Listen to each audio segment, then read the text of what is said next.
Saudações a todos os internautas inscritos que acompanham o canal do Conde pela internet.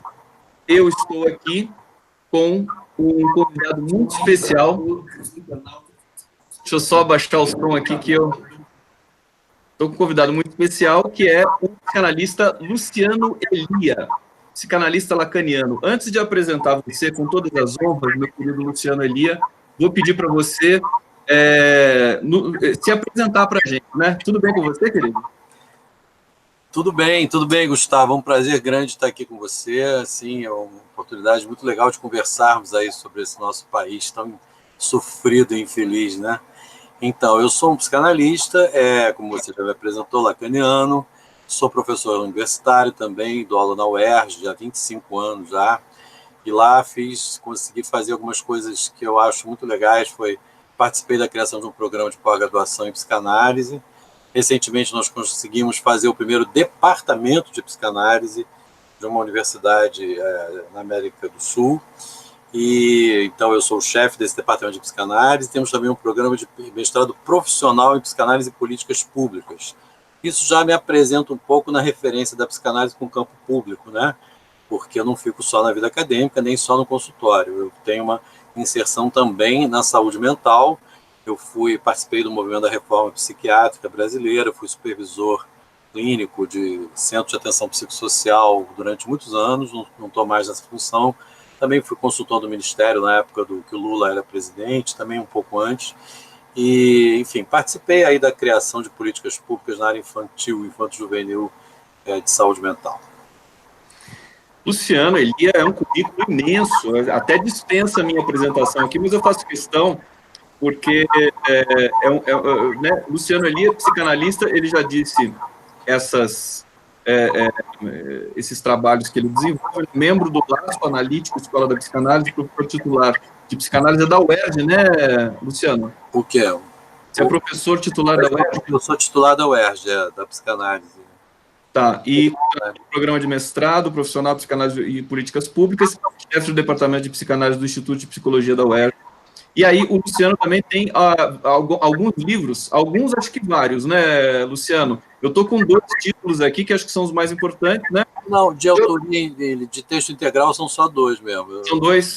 Freud, Corpo e Sexualidade em Freud e Lacan, pelo UAP, um livro de 95, e O Conceito de Sujeito, pela Jorge Zahar, que é uma editora maravilhosa, tem muitos títulos em psicanálise no Brasil. Fala um pouquinho desse livro sobre o sujeito, como é que ele, assim, a presença dele na sua carreira, no seu pensamento ao longo desses anos. Tá, é só uma retificação, porque você que me lembrou da minha filiação institucional, né? Eu sou do Laço Analítico, uma instituição cuja fundação eu participei, que tem, na verdade, sedes em várias cidades do Brasil. Eu viajo muito por causa do Laço e consultório fora do Rio. Varginha, Cuiabá, Manaus e São Paulo também.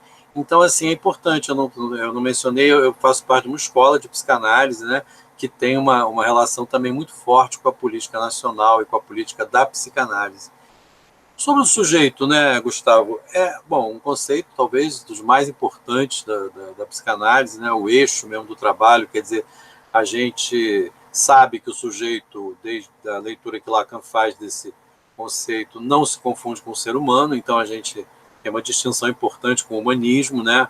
Quer dizer, a gente entende que o humanismo é um solo fundamental para a prática da psicanálise, mas ela não se superpõe ao conceito de sujeito, ele se distingue do ser humano, ele tem uma operacionalidade do inconsciente, né? E ele está um pouco esvaziado dos valores, vamos dizer assim, humanitários, que são sempre acrescentados como conquistas culturais e sociais, mas que não estão na estrutura que a gente precisa levar em conta, mais radical do desejo humano, do gozo humano, que não comporta esses valores. Isso é importante porque coloca uma questão para a relação da psicanálise com a política, né? Nós não somos exatamente, enquanto psicanalistas, nós não podemos ter posições partidárias ou idealistas, né? Nós temos que ter uma leitura um pouco mais, enfim, rigorosa do sintoma social, isso tudo à luz dos eixos inconscientes. Então, o conceito de sujeito é fundamental aí, né? Sem um ambiente democrático, humanista e humanitário, não há possibilidade da psicanálise vicejar, mas ela precisa fazer as operações dela sobre isso. Ou seja, a gente entende que enfim, o humanismo é importante e uma sociedade humanitária e democrática é fundamental para que, enfim, as relações sociais sejam viáveis, né? Sem o que, como a gente está vendo agora, elas se tornam completamente inviáveis e marcadas pelo ódio, pela intolerância, né? Mas a operação psicanalítica ela é de uma outra ordem, né? Ela vai ler isso num outro nível. E sempre o sujeito na proa. O que quer dizer isso? Por exemplo, dando um exemplo bem concreto, qualquer prática pública de saúde mental que não tenha aquele que sofre, chamado de usuário, um termo um pouco impróprio, mas no cidadão, né, que sofre vamos dizer, o protagonismo, a proa, a palavra inicial, e a condução da coisa, não seria psicanalítica, né? Quer dizer, a gente não pode trazer, né, impor modelos, por mais que a gente ache que é o melhor para ele, a gente não pode fazer nada sem ouvi-lo primeiro. Isso não é por uma razão, repito, humanitária, é por uma razão também metodológica. Ou seja, ele precisa guiar o processo como piloto, sem o que não haverá nenhuma possibilidade de uma mudança efetiva na posição dele. Perfeito. Esse é o Luciano Elia. Luciano Elia, quando eu falo, eu queria pedir um favor para você, se você puder fechar o microfone enquanto eu falo, e tem um ícone na tela que tem um microfoninho, porque senão dá eco. Aí prejudica a transmissão. Esse ícone. Ele está ele está na parte de cima, tem um microfoninho barrado. É que nem o A barrado, né? É um microfoninho barrado. Então tem que barrar. Se você clicar nele, fecha o microfone seu. Enquanto eu falo, é isso? Não, enquanto eu falo. Daí você fecha o seu. Entendi. Eu não estou vendo esse microfone. Em qual tela? Ele está na tela que você aparece, que eu apareço. Eu apareço numa tela menor, né? Então talvez você não tenha aí. Mas eu posso baixar o alto-falante enquanto você fala? Isso, pode ser. Se você fizer isso, acho que já ajuda. Tá bom? Eu queria retomar. Eu quero falar mais sobre o sujeito. E antes disso, a concepção do sujeito. Estou lembrando aqui da definição lacaniana, que eu acho tão elegante, que o sujeito está entre um significante e o outro. Queria que você falasse um pouco disso também. Queria falar, por exemplo, da minha corrente de estudos linguísticos, que justamente trabalha com um tripé metodológico, que é uma concepção da história, que é o marxismo, uma concepção da língua, que é a linguística sociriana, e uma concepção do sujeito, que é a psicanálise lacaniana. Então, e aí você tem a do discurso francesa, que foi concebida pelo Michel Pechet. Mas eu vou deixar isso um pouco para depois. A análise do discurso, né? Isso, Eu acho muito legal, eu já andei estudando um pouquinho, numa época eu participei de um evento em Porto Alegre sobre isso, fizeram assim um convite, eu achei muito legal, aprendi muita coisa lá sobre análise do discurso. É bem legal, esse tripé maravilhoso que você colocou aí, né? Pois é uma teoria para você poder recuperar um protocolo de identificação da produção do sentido, né? A produção do sentido, a gente tenta olhar, tem alguns, dentro da própria análise do discurso francesa, nem todo mundo usa esse conceito de produção de sentido, mas eu gosto dele. Antes de entrar propriamente no seu pensamento, no seu artigo hoje que subiu na home do 247, eu queria que é um artigo muito denso, acho que ele tem uma carga ali emocional forte também, embora ele seja extremamente rigoroso, evidentemente, com todo o lastro que você apresenta do seu pensamento psicanalítico aqui no Brasil. Você é referência, né? Muitas pessoas já citaram isso e muita gente está aparecendo já aqui na nossa transmissão para também fazer perguntas, e eu vou retomar isso na medida do possível. Eu queria só mencionar para você e pedir a sua opinião sobre isso. Recentemente, acho que a Elaine Brum escreveu um artigo no site do El País, dizendo de uma situação dramática nos consultórios de psicanálise em função desse recrudescimento, desse crescimento do ódio no Brasil, pessoas, sobretudo do segmento LGBT, mulheres, negros, em pânico com uma ascensão de uma classe política tão violenta, virulenta, que para mim também significa aniquilação do sentido. Depois eu quero discutir isso com você. Você também tem consultório, você é um analista, você tem algo a acrescentar a esse tipo de reflexão? Quer dizer, as coisas pioraram nos consultórios de psicanálise no Brasil, nesse sentido? Ah, com certeza, quer dizer, não sei se elas pioraram, as coisas estão aparecendo muito fortemente nos consultórios, né? Eu não tenho consultório só no Rio, como eu falei, por causa do laço analítico, eu tenho consultório em outras cidades, e eu vejo isso em todos os lugares onde eu trabalho clinicamente, né? As pessoas estão sofrendo muito com isso, né?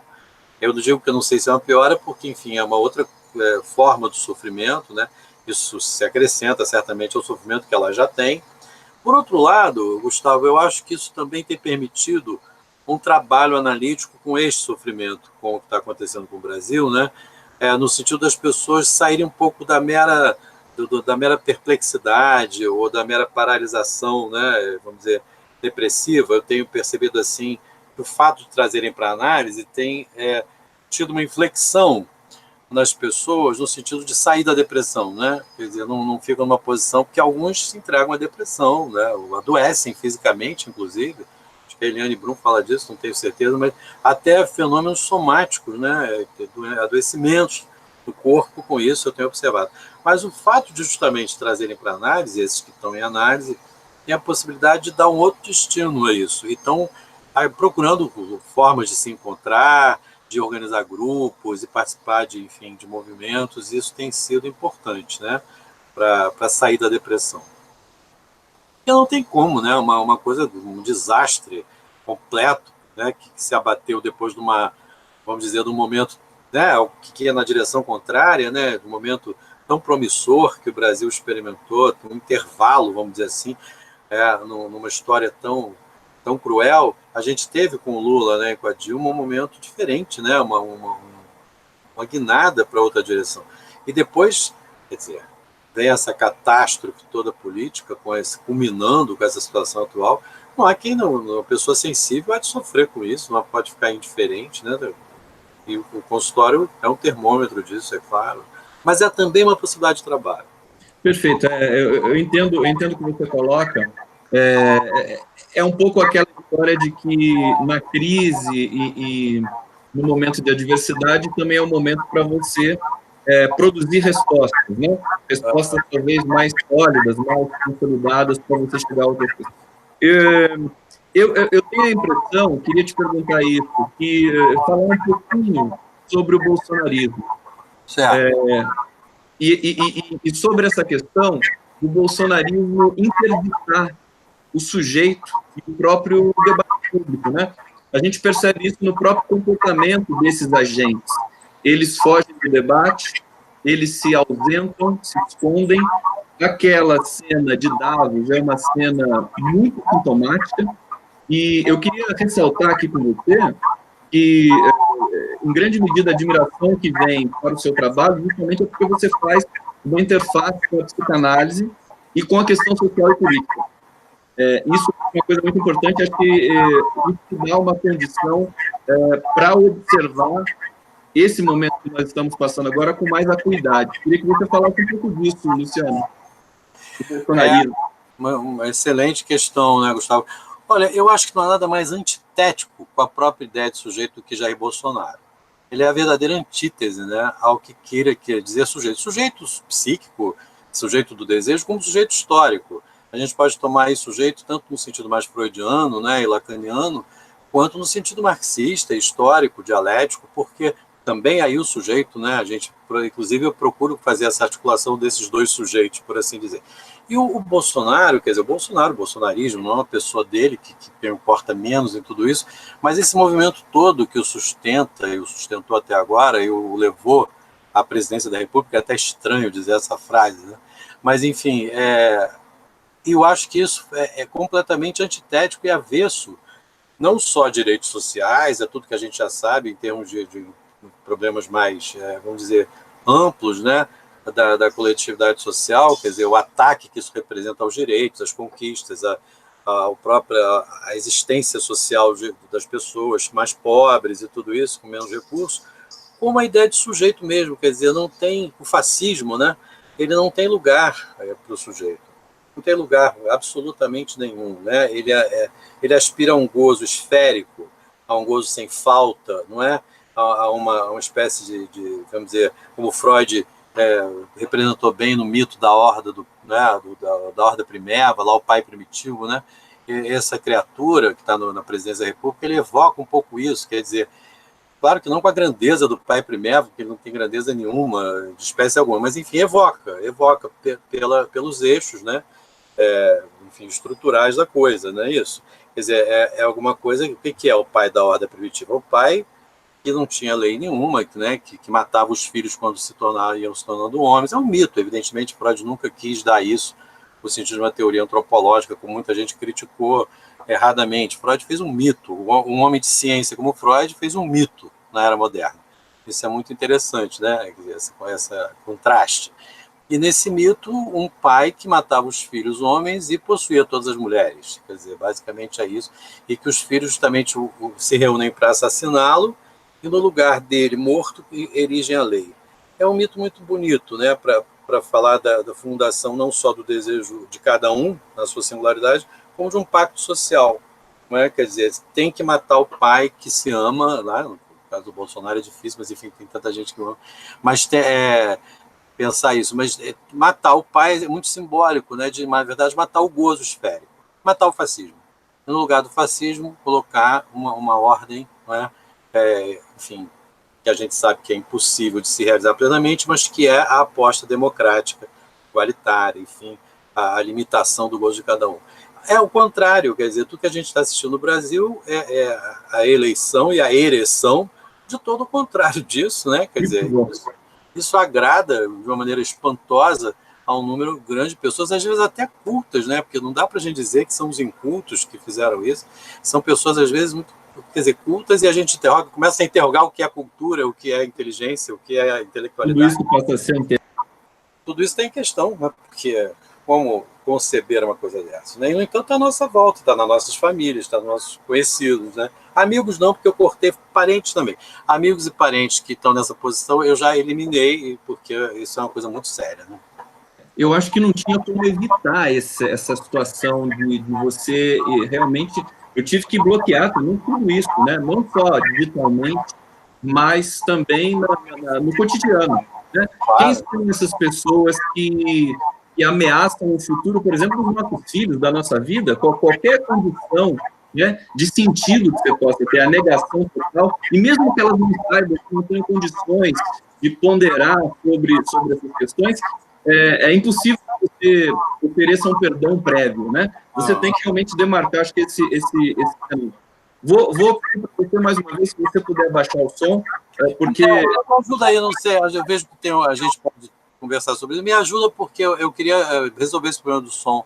Porque você deve ter o meu som fica ecoando, né? Pois é, me diz aí, a gente pode... Realimenta a voz. Talvez se você achar o ícone de bloquear o meu microfone, na verdade o seu microfone só. Meu microfone. Né? Eu acho que você não vai achar esse ícone com desktop. Ele fica na imagem, viu? Na imagem grande que eu vejo você. Se você passar o mouse na tela, vai aparecer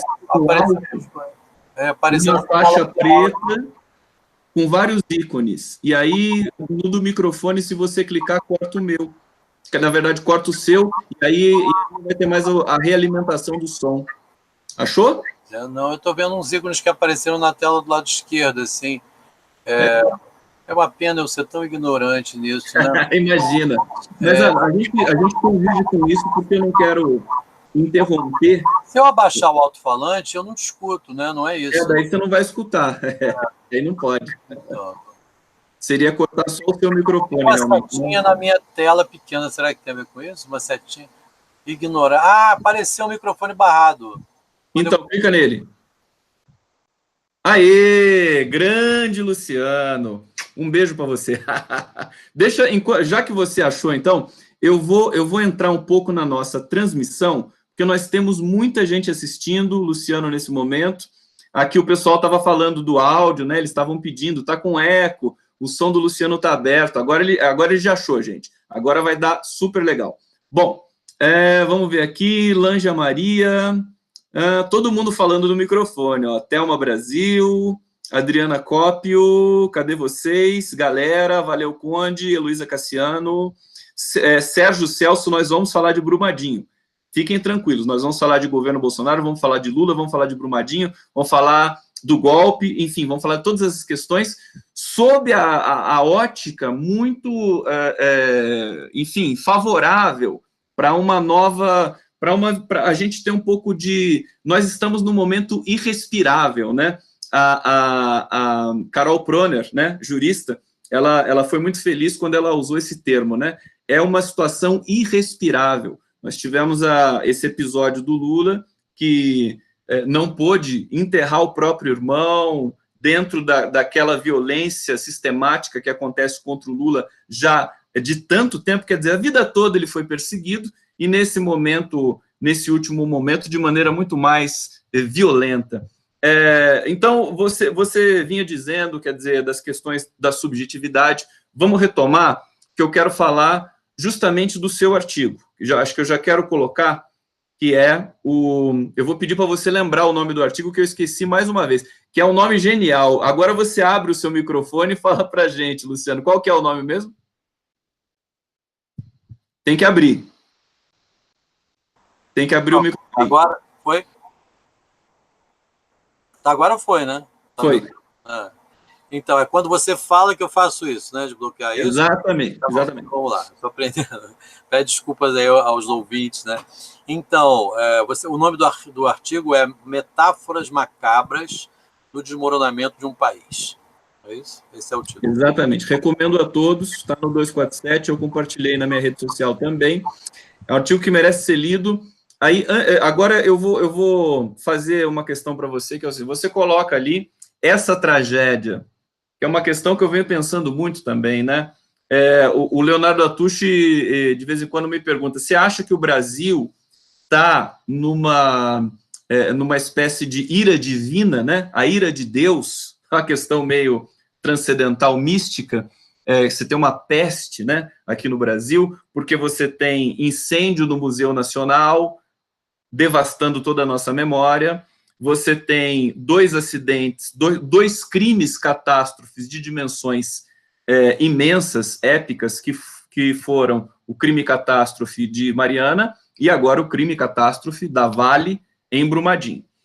E você traz esses 3 eventos para dizer justamente dessa dimensão humana que provoca esses eventos, e que não são coisas que vêm de uma ira divina, ou se essa ira divina não fosse apenas, senão somente, uma metáfora de tudo isso. Eu queria que você introduzisse, digamos assim, esse fio condutor do teu pensamento para esse artigo, que é um artigo, a meu ver, já histórico, né? Ele é muito importante porque ele coloca as interfaces, né, entre um pensamento psicanalítico e um pensamento político. Querido Luciano Elia, a palavra é sua. Vou botar o som aqui. O som está indo? Maravilhoso. Tá legal, né? Tá ótimo. Tá, então. Não, obrigado aí pelo seu comentário sobre o artigo. Enfim, eu vi que ele, enfim, atingiu o objetivo que eu queria, que era justamente né, transmitir alguma coisa aí.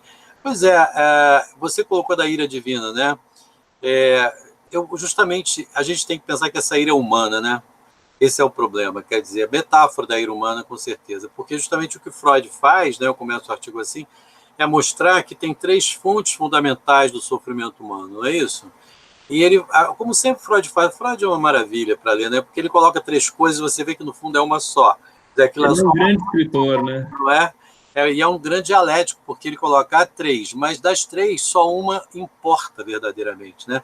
Porque as outras 2 são imponderáveis, quer dizer, as intempéries da natureza, a ira divina, podemos pensar ela aí, né, o Leonardo Atush, ou a decrepitude do corpo, a doença, né, a doença orgânica. Mas a gente não pode nada com isso, e na verdade não só não pode nada, como não pôde nada para produzir isso, né? A gente não produziu isso, não produziu a decrepitude, não produziu as intempéries. Mas o que a gente produz? É esse que é o ponto do mal-estar na civilização, né?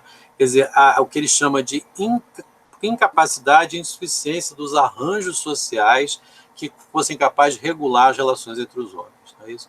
Eu tomo isso como ponto de partida para pensar alguma coisa, quer dizer, que radicalizada, porque, na verdade, o que a gente vive no Brasil não é exatamente o nível, né, mínimo, insolúvel das relações humanas, é o nível máximo nesse momento, irrespirável, como bem disse a Carol Proner, né? Quer dizer, nós estamos vivendo realmente com lama, né? Essa metáfora também da lama, a gente vive com lama o tempo todo, mesmo não estando lá na alça de mira da barragem, né, com a lama tóxica. É outro tipo de lama que nos entope, nos asfixia. Nós estamos asfixiados, né, Gustavo? Então, enfim, esse nível de... Não é necessário, acho que Freud falou do nível insolúvel. Não é possível que as relações humanas sejam harmoniosas. E os homens engendram o seu próprio mal-estar, e é aí que a coisa é mais penosa. Mas o que a gente vê no Brasil? Uma radicalização disso completamente absurda, né? Quer dizer, chegamos a níveis paroxísticos de mal-estar na civilização aqui. Né? Como é que isso aconteceu? Aí tem toda a leitura histórica a ser feita. Quer dizer, esses dois crimes, como você bem disse, não são acidentes, né? São crimes, e não são só ambientais, tampouco, né? São sociais, mataram centenas de pessoas, né? Não está apenas asfixiando a vida através da poluição, tá matando direto, a lama vem matando, né? Esses dois crimes absolutamente evitáveis, previsíveis, né? Faz uma história já que poderia ser tem até reportagens de pessoas falando disso no ano passado, que ia acontecer. E o incêndio do Museu Nacional, que também é completamente evitável, bastava ter um pouco de responsabilidade pública com a história, com o patrimônio nacional, que a gente não teria passado por aqui, não teria perdido o que perdeu, né, no dia 2 de setembro. E eu tentei mostrar que esses episódios, que claro que são engendrados pelas relações humanas, eles também não estão dissociados no momento político, né? Quer dizer, não é à toa que isso acontece nesse momento. Existe uma relação indiscutível entre esses episódios e o governo que a gente tem, né? O tipo de política implantada no Brasil depois do impeachment, né, da Dilma, depois da reação contrária ao que foi o crescimento, né, do Brasil, o que foi o crescimento social, o que foi a subida das classes mais pobres a postos e a possibilidade que elas nunca tinham tido. Isso foi intolerável, né, para a elite, para essa elite que a gente tem. Não se suporta isso. O que a gente vê é que o Brasil não suporta ser um país mais civilizado, um país de um nível mínimo, porque o Lula também fez muita coisa pra caramba, mas ele nem mexeu na estrutura capitalista, né? Quer dizer, na verdade, ele quis fazer uma conciliação nacional, conciliação de classes, né?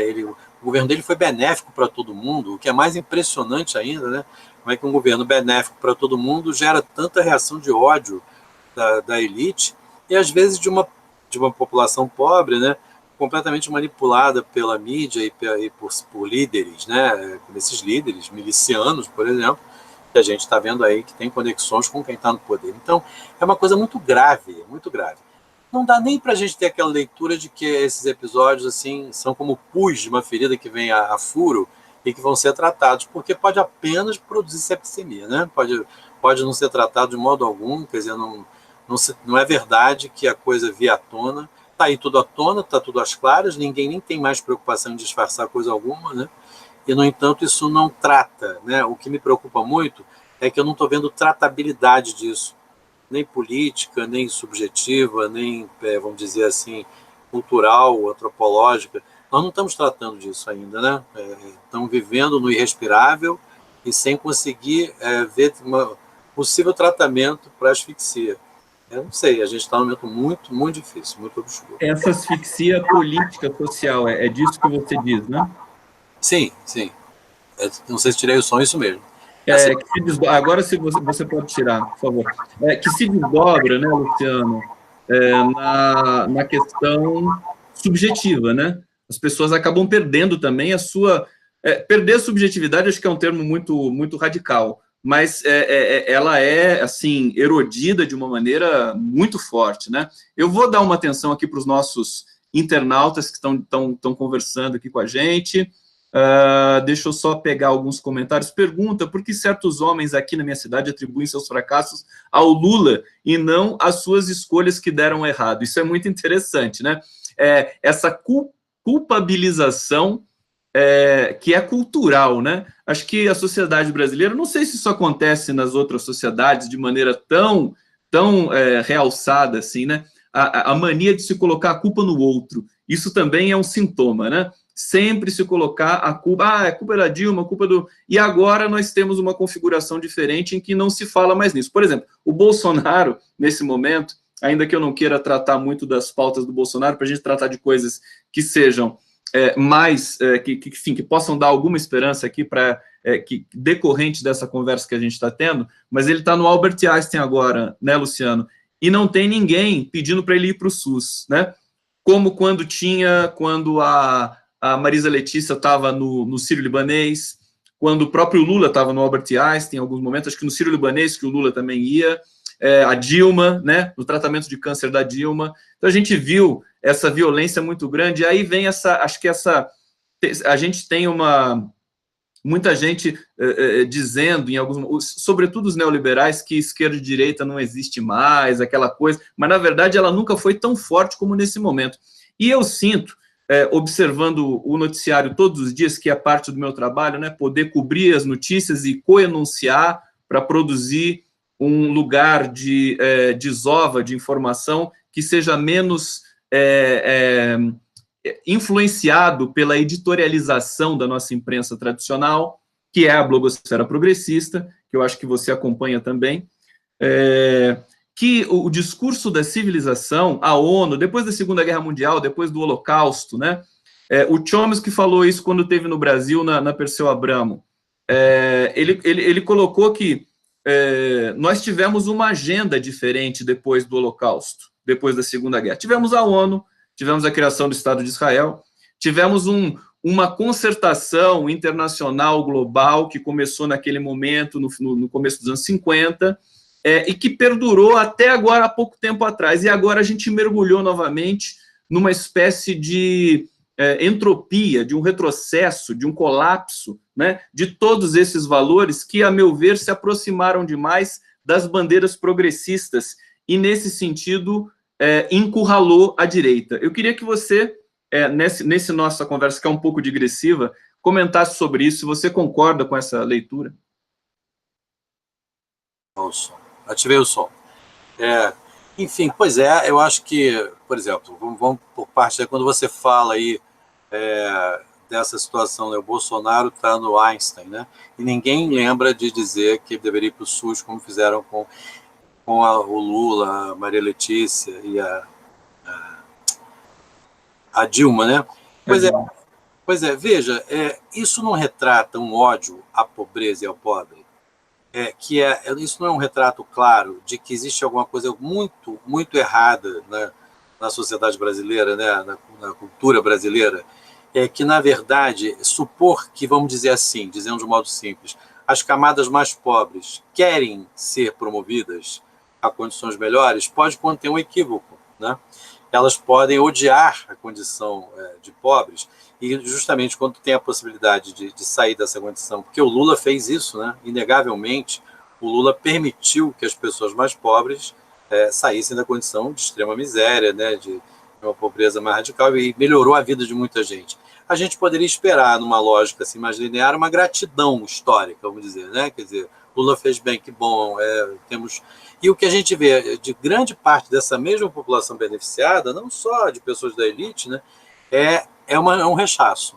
Isso revela alguma coisa muito complexa que a gente precisa da psicanálise para pensar e entender, né? Não basta, vamos dizer, as ciências sociais e políticas não dão conta disso, porque sem uma certa leitura do desejo, qual é o desejo, qual é o gozo que atravessa isso, né?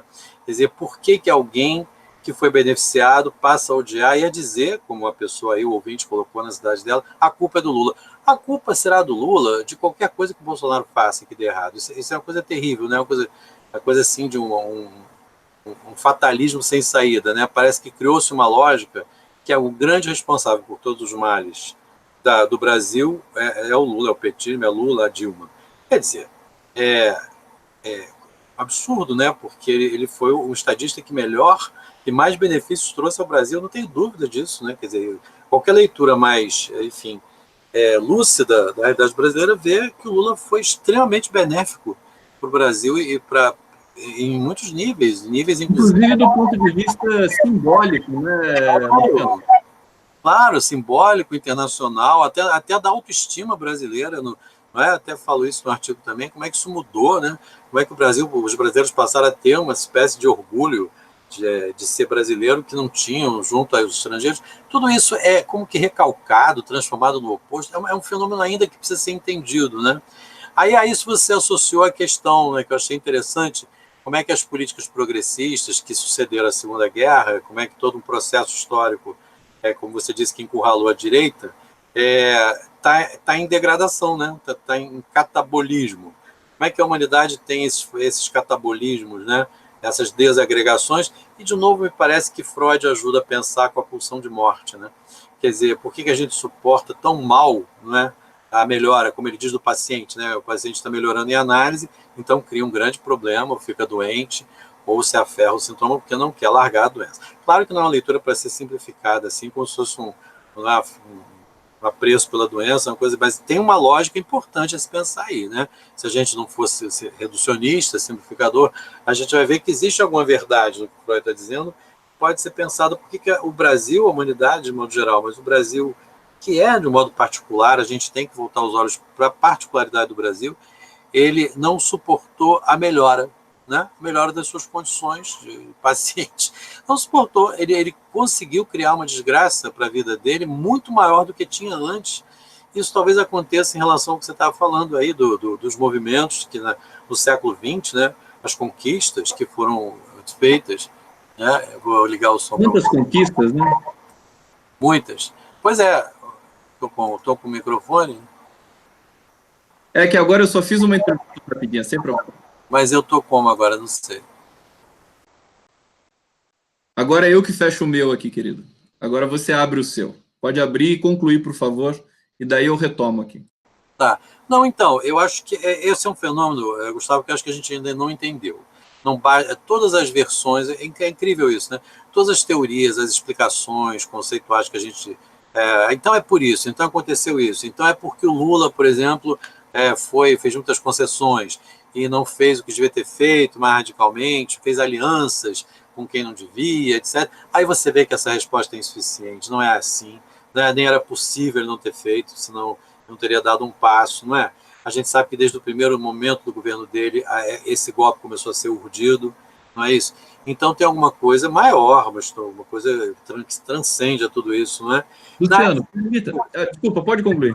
Não, as explicações são... Eu quero dizer apenas que a gente está diante de um ponto traumático, que nós em psicanálise chamamos de um real ainda não simbolizado, não é? Que tem a ver com o que a Carol Proner disse, o irrespirável, a lama, a asfixia que nos entope, né, as narinas e tudo mais, e a boca. A gente ainda não entendeu. Mas mesmo assim a gente tem que fazer alguma coisa, mesmo sem entender muito bem, né, o que está acontecendo, a gente não pode ficar esperando entender para fazer. Acho que a gente tem que fazer, tem que se reunir, tem que fazer o que a gente está fazendo aqui agora, tem que né, fazer movimentos, como a Mariana faz, né, chamar os psicanalistas para fazer movimento, conversar, e não sei o que vai dar. Eu sinto que a gente não pode ficar parado, né? Não há condições para uma resistência mais organizada, né? Não sei se você concorda com isso. A gente não está encontrando meios assim, porque tivemos 47 milhões, né, que votaram no Haddad, ou seja, não é pouco, né? Quer dizer, podemos pensar que essa população, né, que estaria em desacordo com o que está se fazendo no Brasil, ela poderia estar se fazendo presente de um modo mais nítido, mais contundente. E parece que não há... Claro que há iniciativas, várias, mil movimentos acontecendo, o 247 é um exemplo, você é um exemplo vivo disso aí, e eu não estou dizendo isso porque eu estou com você na tela, é evidente que é o contrário, né? É porque você faz isso que eu estou com você na tela, é exatamente o inverso.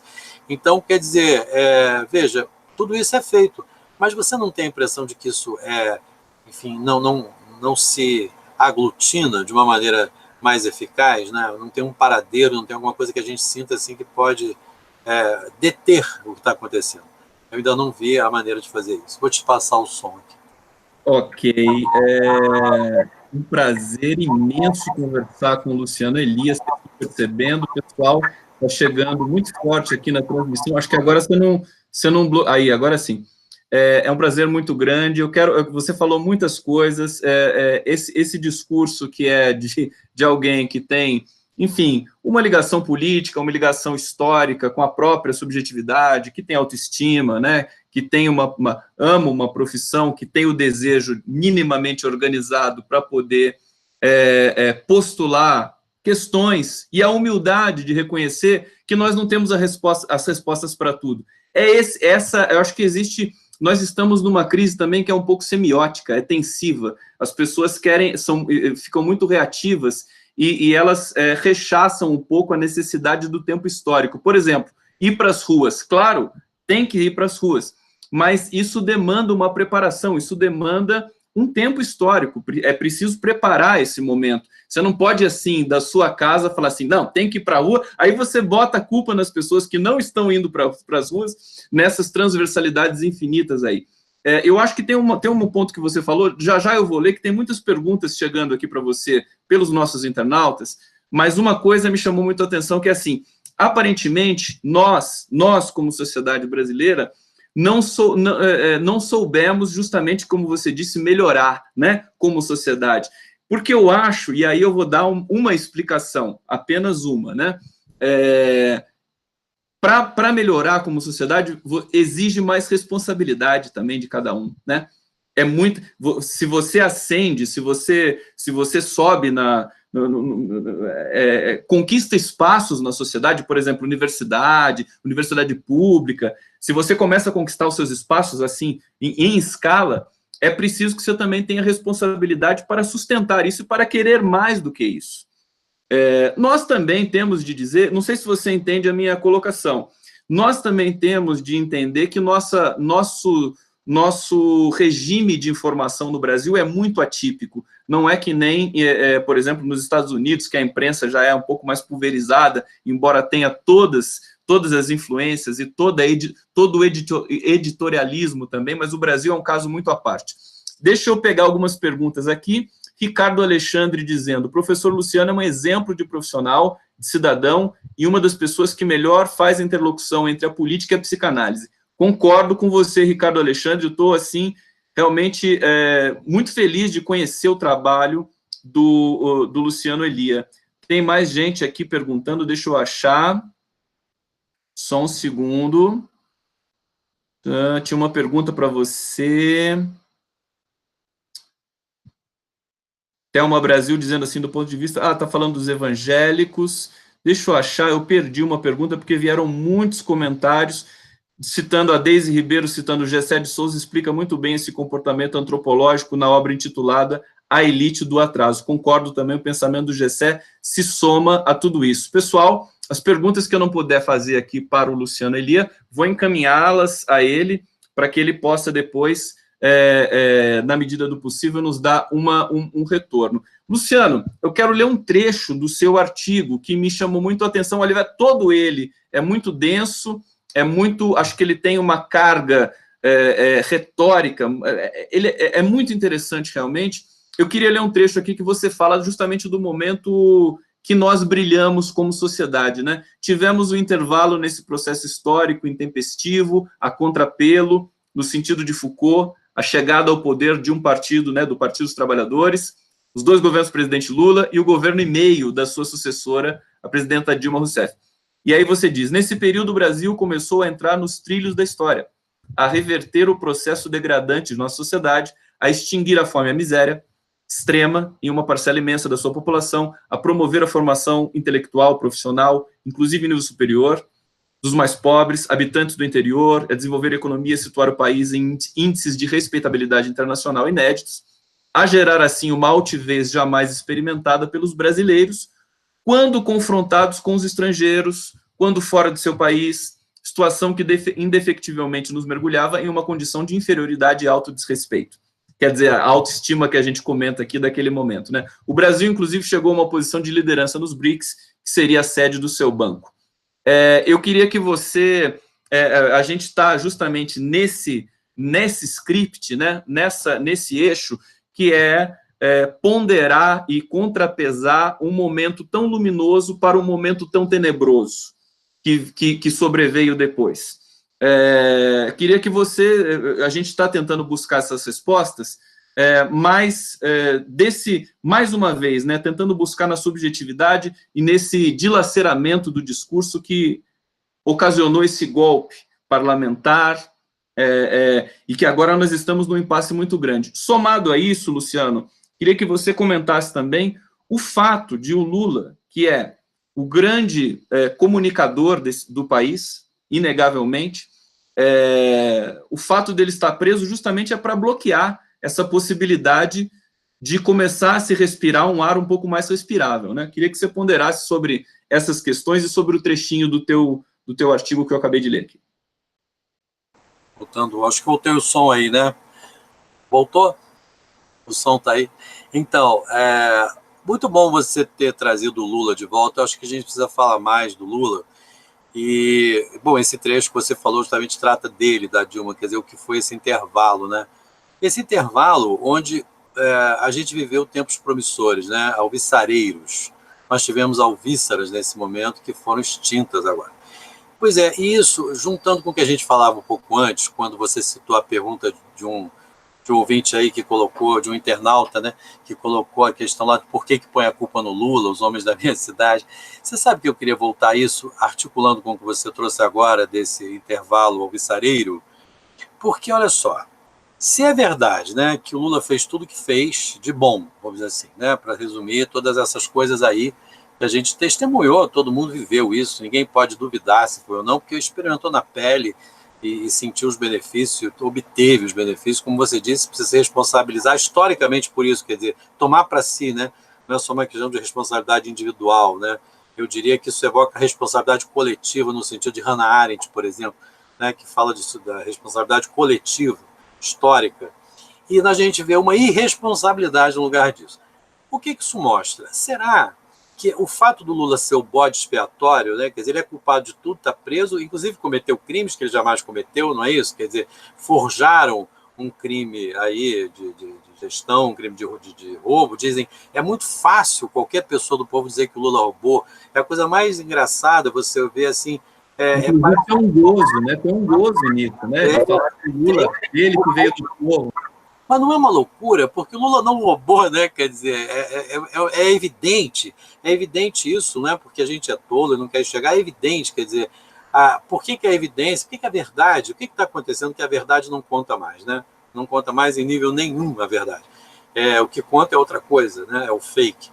Mas eu queria voltar a esse ponto. Se o Lula fez o que fez e não reverteu isso em termos de uma, vamos dizer, de parte da população,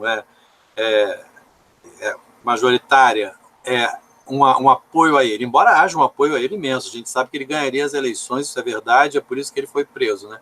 Mas, de qualquer maneira, quer dizer, é uma grande parte da população que o odeia, isso é indiscutível, que gosta de dizer que ele roubou mentirosamente, sabendo que está mentindo, mas como quem está dizendo uma verdade. Será que isso não mostra aí que eu quero chegar? Que o que vigorou acima dos feitos dele foi o discurso, pensando em termos discursivos, que vigora no Brasil há 500 anos, quer dizer, não estamos diante do triunfo do discurso segundo o qual pobre tem que continuar sendo pobre, e o Lula é uma metáfora do pobre, né? Ele é um ícone da pobreza que chegou à presidência da República e foi o maior estadista que o Brasil teve, reconhecido por todo mundo. Quer dizer, isso não mostra que a culpa é do pobre. Quer dizer, o Lula roubou, eu leio às vezes, sabe, Gustavo, assim, tá vendo? A culpa é do pobre. A culpa é dele, quer dizer, isso não é possível, entende? Não há como conceituar para o povo, não construiu esse conceito de que um pobre pode ser o grande estadista. E o povo está aceitando isso. Pois é, então eu acho que vigora, se a gente pensar em termos de discurso, até da análise do discurso, talvez, não sei, qual é o discurso que vigora? Quer dizer, o que acabou triunfando acima da verdade, vamos dizer, de 8 anos de governo dele, mais o tempo da Dilma, o que vigora? Vigora uma verdade anterior. Quer dizer, precisa provar a tese de que isso não é possível, que pobre é sempre culpado, tem que estar preso. E Lula preso pode ser uma metáfora de todos os presos, porque a classe, os homens negros e pobres de periferia estão presos, as cadeias estão abarrotadas deles, né? E o Lula está preso. Quer dizer, existe uma certa homologia aí, eu penso, sabe, que acaba encarcerando, né, tudo que ele representa. Isso não pode estar solto. Não pode estar solto por razões estratégicas, ele vai ganhar as eleições, não pode estar solto, como você disse, porque seriam os valores todos que se quer combater e extinguir, E não pode estar solto porque tem que estar preso. Quer dizer, a pobreza, o que representa a emancipação, o protagonismo social do cidadão pobre, tem que ser aprisionado. Eu fico muito impressionado com isso, sabe? Eu acho que isso aí começa a me dar um caminho de entendimento. Quer dizer, tem alguma coisa a nível do que o Brasil produz discursivamente que está vigorando. E está vigorando quem está no poder. Está no poder enfim, é um simulacro da ditadura militar, né? Quer dizer, um militar, botando militares evangélicos e militares, fazendo no poder, empossados, né? Decidindo tudo, resolvendo coisas, resolvendo sobre a universidade pública, resolvendo sobre que exposição deve ou não existir, a cultura, enfim. É uma barbaridade sem fim. Mas a pobreza não pode estar. A gente percebe a imperícia, né? Quer dizer, o total desconhecimento desse simulacro. Né? A estultícia instituída, é impressionante, né? É impressionante. Isso que se quer, parece que tem um nível aí de desejo louco, né? Desvairado, que se quer, porque se quis, né?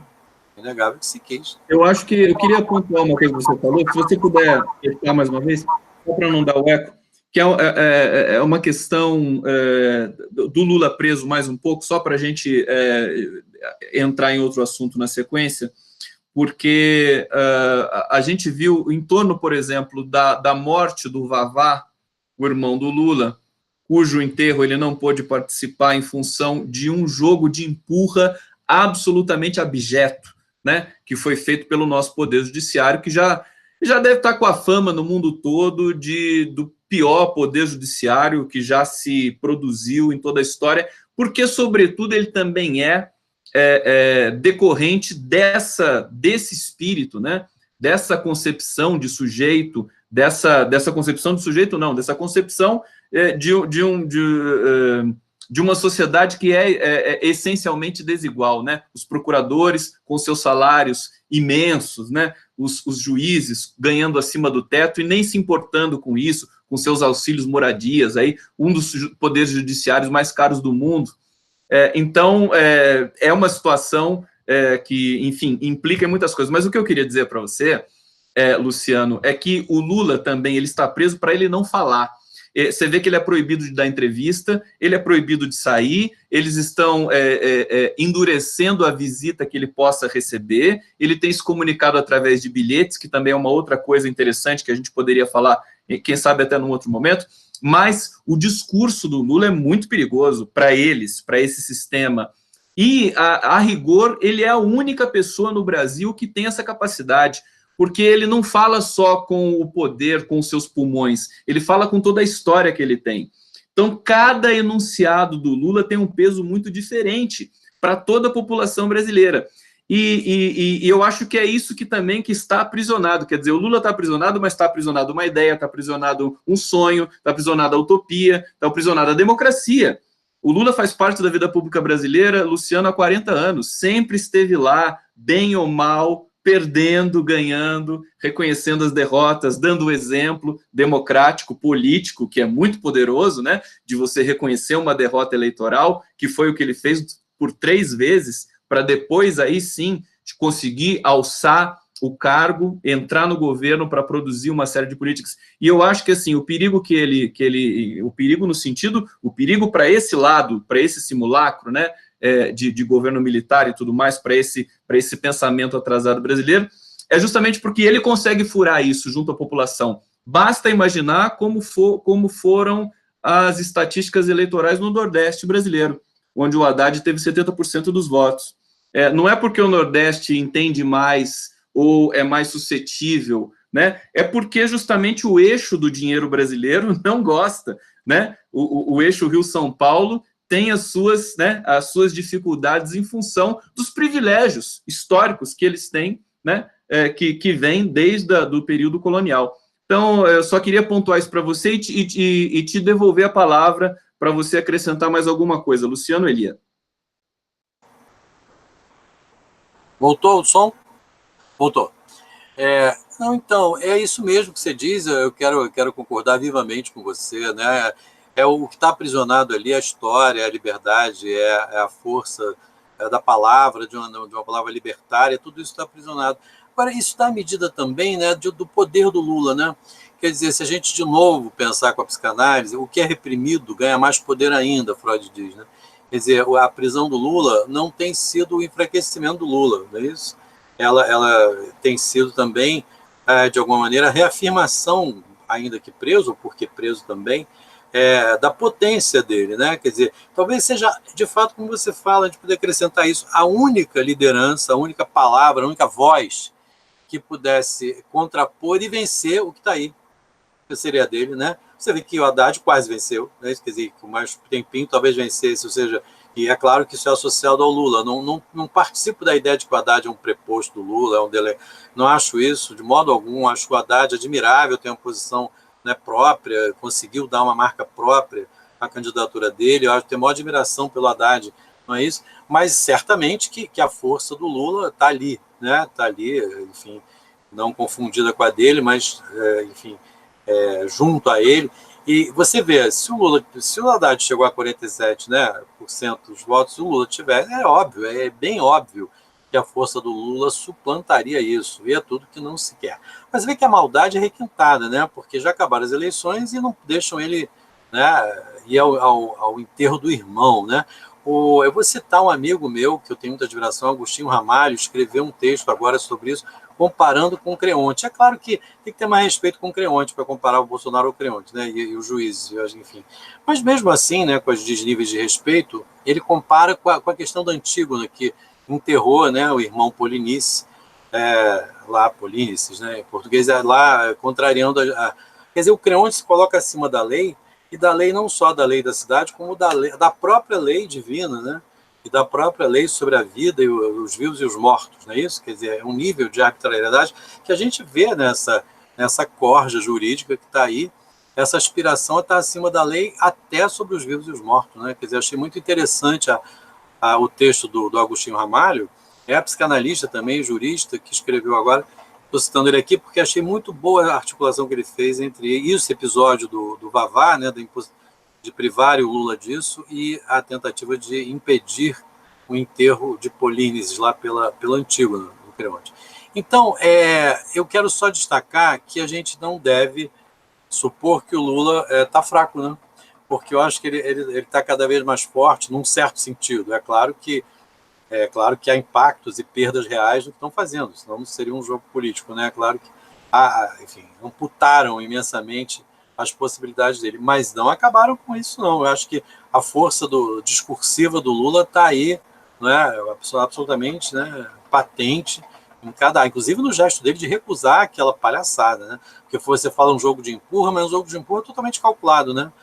Os empurrões foram calculados milimetricamente para dar horas depois do enterro, né? Pode ir para encontrar não sei onde, ou o corpo vai ter que ir para um quartel, sei lá o quê, não é isso? Quer dizer, uma palhaçada que o Lula disse, não quero não, isso eu não quero. Ele fez muito bem. Ele disse que seria um vexame, né? Seria um vexame se ele fosse se encontrar com os parentes numa base militar, depois do irmão enterrado, e ele não, e ele realmente, quando ele se afirma assim, quer dizer, ele abre mão. A defesa do Lula queria que ele saísse, né? Não sei mas ele falou que não. Inclusive, o Lula e a defesa divergem em vários momentos, porque o Lula não queria ser solto. Ele não queria um habeas corpus a qualquer custo. Ele quer ser declarado inocente. Teve momentos em que ele pôde ter feito acordo, ele poderia ter feito acordo, digamos assim. Não, eu não me candidato. Gilmar Mendes já falou isso. Mas isso é uma questão que vai entrando. Quer dizer, você tem razão. O Lula, historicamente, ele é imenso, ele ficou mais imenso do que se ele continuasse no Instituto Lula ali, fazendo a política dele. Essa prisão vai dar ao Lula uma dimensão histórica muito maior. Isso a gente começa a perceber, inclusive a questão da premiação do Nobel da Paz, que pode ser forte, ele já está sendo aclamado no mundo todo em função dessa indicação.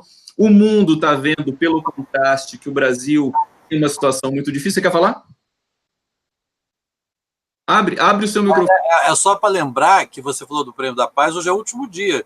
Aí, galera, professores universitários como eu, que consegui me cadastrar lá no Instituto do Nobel, e hoje tem que completar o ato de votar nele. Os professores universitários podem, não sei se todos sabem disso. É uma categoria que pode votar. Eu estou votando. E hoje é até meia-noite. Só para lembrar isso, eu te interrompi. Vou te dar aí a palavra de novo.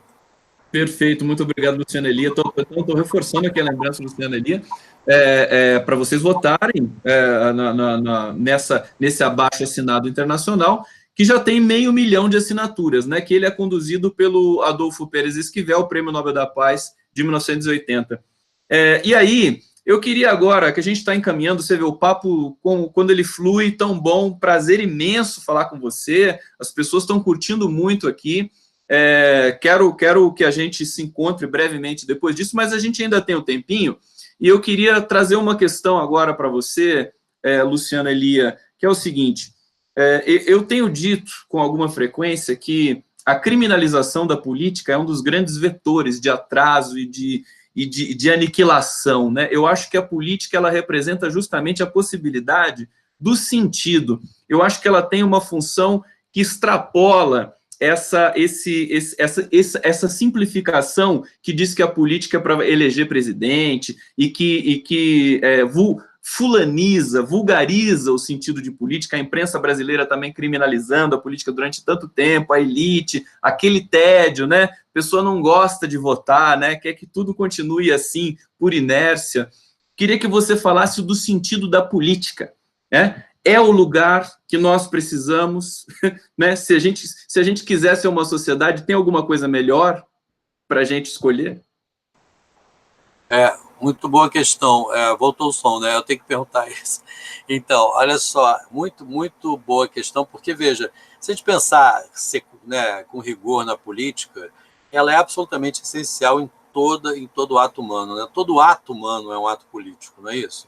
Quer dizer, diferentemente do comportamento, como uma certa psicologia aí gosta de dizer, nós não temos comportamento, temos atos, né?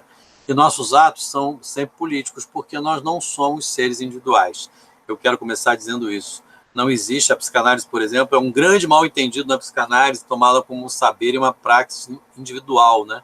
Mesmo quando ela é praticada a dois, no consultório de psicanálise, no divã, ela parece individual, mas ela não é, né?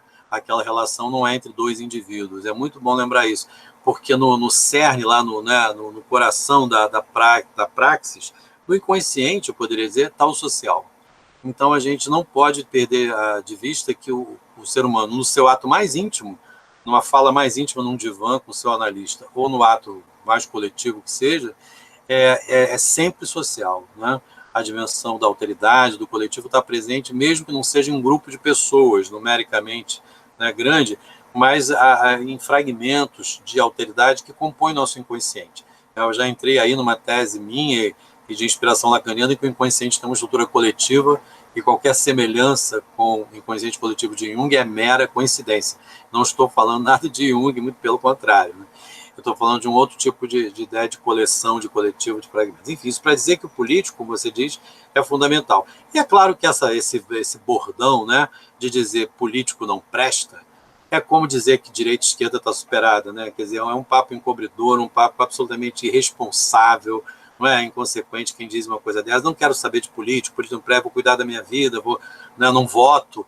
Então, quer dizer, você está se demitindo como cidadão, se demitindo como ser social e como sujeito histórico, como tudo. Você é um pateta completo que diz uma coisa dessa. Se político não presta, não quero saber de político, você não quer saber de si mesmo e não sabe, né? Você está ignorando sua própria condição de ser responsável no mundo. Então, é muito estúpida essa colocação. É claro que os problemas dos políticos têm que ser tratados politicamente, socialmente, culturalmente. Quer dizer, a prática dos políticos, quando ela, né, se faz do modo como se faz, das alianças, das corrupções. E outra coisa, para falar em corrupção, né, essa conversa de que o problema é a corrupção é a balela mais, né, enfim, falaciosa que se poderia produzir, né? Quer dizer, que há corrupção, ninguém tem dúvida, ninguém discute isso, ninguém contesta isso, mas usar a corrupção com fins políticos é a verdadeira corrupção, porque o que faz essa tal de lava-jato, né? O que faz esse processo todo, senão elevar a corrupção ao nível discursivo mais subterrâneo e oculto e mais efetivo, porque é a própria instituição da corrupção, a própria delação premiada é um exemplo bastante eloquente de corrupção, né? Você premia o outro para falar, quer dizer, compra, paga a propina do prêmio lá. Enfim, É isso, milhões de coisas estão muito claras, mas, enfim, a política é fundamental, Gustavo. Sem a política, nós somos seres, enfim, pífios, flébeis e inúteis e completamente ignorantes de si. A política é Eu queria, fundamental. Eu vou eu te queria falar. pegar, queria pegar um trecho da sua fala para falar do seguinte: a palavra corrupção, como linguista, como analista do discurso, né, eu costumo dizer que a palavra, né, esse significante, é o mais corrompido de todos, sobretudo na cena brasileira. Quer dizer, é uma palavra para você desconfiar furiosamente, sempre que ela aparece. E, inclusive, ela ela sempre apareceu quando nós tivemos no mundo todo esse crescimento do fascismo, da intolerância. Ela sempre foi motivo, ela sempre foi um coringa. Complementa aí que eu sei que você quer falar. Você quer falar? Não, eu estava concordando vivamente, porque eu concordo vivamente com isso. Mas, enfim, não quero acrescentar, não. Isso é a palavra de ordem do fascismo. Corrupção é a palavra de ordem, né? É pauta do fascismo. É o grande Coringa, né? Agora a gente vai chegando aqui no final, realmente, como é bom conversar com você, Luciana Lia. Eu estou aqui muito feliz, papo rolando solto. Espero que a gente volte a se falar. No seu artigo, é engraçado como a gente se identifica tanto. Você fala dessas três, quero retomar para a gente encerrar, né? Você fala dessas três feridas imensas que nós tivemos, que é o crime catástrofe de Mariana, o incêndio no Museu Nacional e agora o crime catástrofe de Brumadinho da Vale, né? Na verdade, da Vale, que é um crime, é uma coisa brutal, porque assim, não tira a sua vida, tira a sua história, né? Apaga a cidade, né? Mariana foi apagada, é uma coisa que é tão sintomática desse momento terrificante que nós entramos depois do golpe. Só que eu queria pedir para você dizer que quando teve o incêndio do Museu Nacional, aquilo me chocou demais, aquilo foi tão emblemático, e as imagens daquele incêndio noturno, iconicamente falando, né, semioticamente falando, pareciam aquelas imagens, enfim, de um apocalipse, quer dizer, daquelas pinturas, né, históricas da França, se você pensar, muito parecido, inclusive por ser um fogo noturno. Aquilo me chocou demais. Foi um momento que a maior coleção do Brasil de arte, de memória, estava ali. Algumas coisas se salvaram, mas ninguém comenta muito isso, porque as pessoas, inclusive, estão com medo, né? O debate foi interditado. O que você sentiu quando você viu o incêndio do Museu Nacional? Rapaz, eu quase morri. Você sabe que aconteceu o seguinte: o incêndio aconteceu durante um voo meu para Brasília. Eu fui para um evento lá da Abrasme, Associação Brasileira de Saúde Mental. Então eu estava voando, eu embarquei no Galeão, o museu não tinha ainda começado a queimar e durante o voo aconteceu. Cheguei em Brasília, aluguei um carro, porque eu faço aquela cidade, só não tem sentido sem carro, né? Você não pode se deslocar. Então eu estou dentro do carro que eu aluguei no aeroporto, indo para o hotel, e eu ligo o rádio, escuto um antropólogo do museu tendo uma crise apoplética, uma crise chorava, ele falava na entrevista, ele chorava e não estava entendendo o que era aquilo. Custei entender um pouco, porque eu peguei já a fala dele, não da entrevistadora, né, não a notícia. Então ele estava desesperado, ele estava desesperado. Aquele homem poderia ter um infarto. Ele até disse: meu coração, eu estou com medo. Ele falava isso durante a fala dele. Eu esqueci o nome dele, infelizmente, é um antropólogo do museu, né? Então ele estava, e eu fiquei sabendo assim. Então eu cheguei no hotel, um estado de choque, não tinha ninguém para conversar, as pessoas não estavam, enfim, não encontrei ninguém. Eu tive uma noite terrível pensando o que o Brasil perdeu, né? E pensando em tudo isso, quer dizer, me doeu no corpo. Eu tive dores corporais aquela noite. Cheguei no dia seguinte, lá na plateia, eu estava na primeira plenária, era com todo mundo, né, num auditório imenso. A primeira coisa que eu fiz foi um apelo coletivo ao público, dizendo que eu precisava ser tratado por eles. E pedi ao público que me tratasse, porque eu precisava dizer disso, porque é o primeiro coletivo humano que eu encontrei depois de saber do que aconteceu. Quer dizer, isso é uma tragédia sem tamanho, sem palavras, né? Como é que a gente perde a nossa história, quer dizer, o essencial da história do Brasil e do mundo, porque havia peças, né, importantíssimas, você sabe, sarcófagos e múmias cobiçadas no mundo, estavam ali no Museu Nacional, né? guardadas aqui, como se nós tivéssemos a responsabilidade, né, de guardar isso. Não tivemos, não é isso? Quer dizer, fomos irresponsáveis com um tesouro desse que concerne a humanidade, na verdade, maior do Brasil, né? Tinha coisas ali, relíquias históricas da humanidade, que foram perdidas pela inépcia, pela irresponsabilidade pública, e que no inconsciente, acho que, né, política cultural, por um governo golpista, né? Quer dizer, porque é indissociável que isso aconteça no momento em que a cultura, onde estava a cultura, né? Onde estava a cultura nesse governo? Onde está, enfim, a preocupação discursiva com a história e com a cultura? No chão, né? Então é isso. E com o Brumadinho, como você diz, vamos falar de Vale, de Samarco, né? Como foi proposto aí, não Brumadinho e Mariana, não botar o nome dessas cidades, né? Enfim, associado a esse crime, não é isso? Quer dizer, é uma coisa impressionante a força disso. É a lama mesmo, a lama tóxica, né? Quer dizer, o que você diz, apaga tudo, apaga as cidades, apaga as vidas ali e vai se alastrando, é uma lama tóxica. Nós estamos na lama tóxica. É isso, o Brasil é a lama tóxica de Brumadinho e é o fogo, né, noturno do museu. É isso, né, que a gente está queimando. Meu querido Luciano Elia. Para aproveitar, você disse algumas vezes do prazer de estar conversando comigo. Eu queria dizer que eu tive um imenso prazer de ter essa conversa. Eu nem vou chamar de entrevista, foi um bate-papo, uma conversa absolutamente adorável. Eu queria te agradecer imensamente essa possibilidade desse diálogo gostoso, instrutivo, inspirador, enfim, que é o que a gente precisa. Gustavo, muito legal estar aqui com você. Espero que isso se repita também. Estou aproveitando para dizer, aí vou te passar a palavra e bloquear aqui o meu microfone. Grande Luciano, quem precisa de mais? O que eu preciso mais hoje, depois dessas palavras do Luciano Elia, grande psicanalista, professor, enfim, idealizador de políticas públicas, das interfaces com a psicanálise e a política brasileira, grande pensador, grande pensamento. Foi um prazer imenso conversar com você. Faço das suas as minhas palavras também. Quero te encontrar em breve, inclusive pessoalmente também, para te dar um abraço.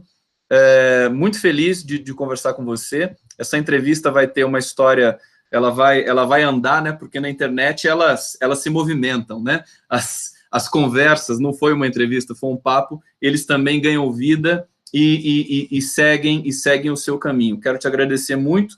Chegamos ao final. Vou te devolver a palavra para você se despedir da gente aqui, né? De que eu também sou um espectador aí do teu pensamento.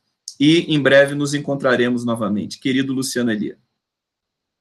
Enfim, eu quero abraçar a você, né, vivamente, a todos os internautas, como você chamou. Eu preciso começar a falar assim também, os internautas que nos acompanharam aí, né, que intervieram, colocaram comentários, perguntas. Um grande abraço a todos e dizer, né, a frase que a gente tem precisado repetir: ninguém larga a mão de ninguém, né? Então vamos ficar de mãos dadas aqui, todos nós, eu, você e todo mundo que está nos acompanhando aí, para ver o que a gente consegue, né? Porque certamente a gente vai conseguir alguma coisa. Grande abraço a você, obrigado. Certamente, um abraço e até a próxima. Até.